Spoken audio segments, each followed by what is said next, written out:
Bonjour à tous, merci de nous suivre pour ce flash d'information. L'ONU Femmes a initié une formation à l'intention des femmes entrepreneurs. Ce renforcement de capacité vise à instruire ces actrices des petites et moyennes entreprises sur les procédures d'accès au marché public. Pour les initiateurs, il s'agit de présenter aux PME féminines les atouts des commandes publiques dans l'élargissement de leurs activités et les rendre compétitives sur l'exécution des marchés publics.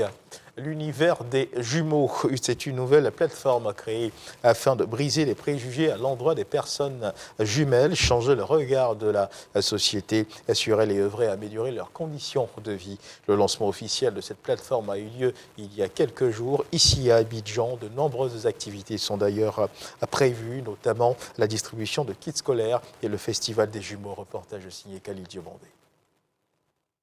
Des jumeaux aux abords des routes, dans une posture de mendicité, une image dégradante que Ramatou Koné veut effacer à jamais, d'où la création de la plateforme L'Univers des jumeaux, avec pour vocation d'œuvrer à l'amélioration des conditions de vie des personnes jumelles et changer le regard porté sur elles.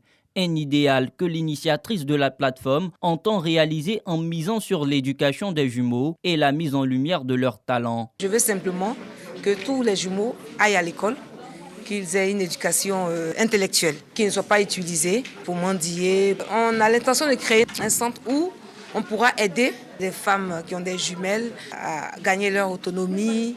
Et la plateforme, c'est aussi pour que les jumeaux se retrouvent, se connaissent, se rencontrent. La création de la plateforme L'Univers des jumeaux est une véritable bouffée d'oxygène pour les concernés et leurs parents. C'est une bonne initiative. Ça peut aider aussi les enfants parce qu'avoir des jumeaux, des jumelles, d'un point de vue financier, bon, pour des personnes qui n'ont pas les moyens, c'est assez difficile. Donc si cette association permet, comme le kit éducatif et autres, à aider les parents ainsi que les jumeaux, c'est une bonne chose. Et bien sûr aussi le côté festif, parce que la Côte d'Ivoire aussi n'a pas son festival des jumeaux. Et c'est une bonne occasion de réunir sur une journée tous les jumeaux de Côte d'Ivoire et des environs pour qu'on fasse une belle fête et qu'on montre que les jumeaux aussi sont très talentueux. Le réseau L'Univers des jumeaux procédera le mois prochain à la distribution de kits scolaires aux enfants jumeaux en situation de précarité. Des dons qui marqueront le lancement officiel des activités de l'organisation. Et toute autre chose à présent, dans le cadre de l'élection des sénateurs du 16 septembre prochain, la commission électorale indépendante a procédé à la remise des supports de communication électoraux aux candidats pour leur campagne. Chaque candidat a reçu donc de la CEI 150 affiches et 500 spécimens de bulletins de vote. Ces éléments vont servir au cours de la campagne qui se tient du 11 au 14 septembre 2023. En sport, la Côte d'Ivoire déjà qualifiée pour la prochaine CAN, Coupe d'Afrique des Nations 2023, qu'elle jouera à domicile, a remporté son dernier match des éliminatoires contre le Lesotho 1-0. C'était en fin d'après-midi au stade Laurent Pocou de San Pedro hier samedi. Les éléphants s'en sont remis à Ibrahim Sangaré, unique buteur de la rencontre pour l'emporter. Puis dans l'actualité internationale au Maroc, 2012 morts et 2059 blessés. C'est le dernier bilan provisoire du séisme qui a frappé le pays dans la nuit de vendredi à samedi.